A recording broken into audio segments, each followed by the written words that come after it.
one of those men who entrusted you in the early days was none other than Desi. And Yeah. that brings you back to a time when, after Japan, this was late in the 90s, you'd come back to Australia and you got your first kind of start in rugby league with the Beacon Hill Bears. Yeah. The junior leagues, yeah. Yeah, and that was kind of the first taste of league. What did you notice differently between, the physical demands of league versus union, and what that taught you about, heading into your time with the Seagulls? Yeah. You know what? I didn't really notice a big shift until I went to NRL, but because I came from Manly Union. And at that time, I had guys like Willie Offengowie. Yep. I had, Damien Cummins. I had Simon Fenn.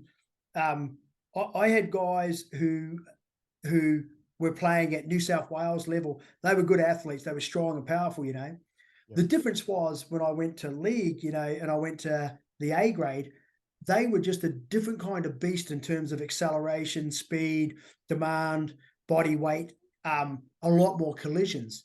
But I'll tell you, I'll never forget the day when Des said to me, I'm going to take you on as my as my trainer for reserve grade. And there was me and Des, Jason Lussick, and Cliffy Lyon, And I remember coming into the gym, right, and he said, right, we're just got to set this up and then we're going to go and sort this stuff out. So Des was, sort of showing me the ropes of the difference. Des only took me on because he knew I was as mad as him.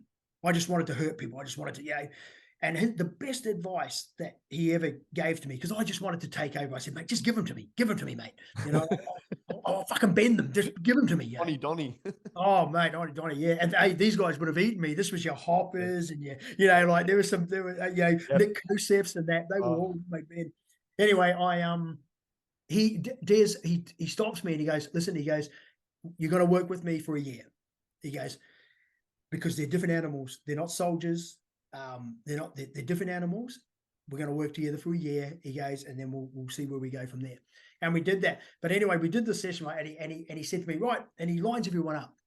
And he goes, yep, 100 chins, get in your lines. So all the boys are in lines now, right? This is Hopawade and all that, and they're all lined up. And it goes all this stuff. They're all lined up. And go.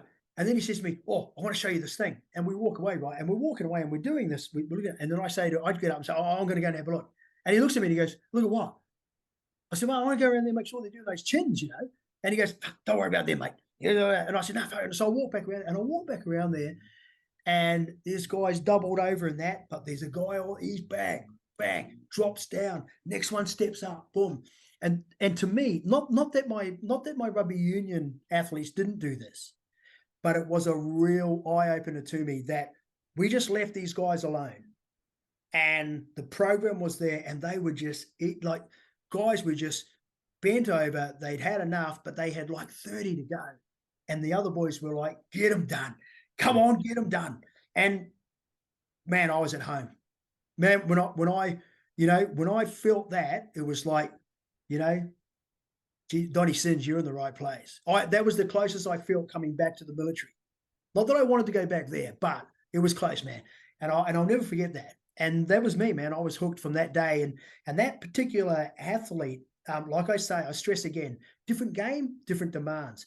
But that league athlete, man, they are just nuggets of muscle, and you can just push them and deplete them and empty them out, get them to refuel. In the early days, I couldn't get anyone off the field. I would have to threaten, cajole, I don't know, spike the drink, anything to try and get them off, because they just weren't leaving.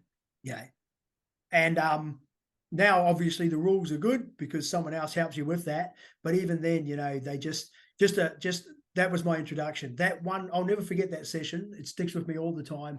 Just the way all those boys were lined up, just smacking the crap out of those chin-ups. And they were big boys too. And the accountability they put on each other to get every single man to complete the set.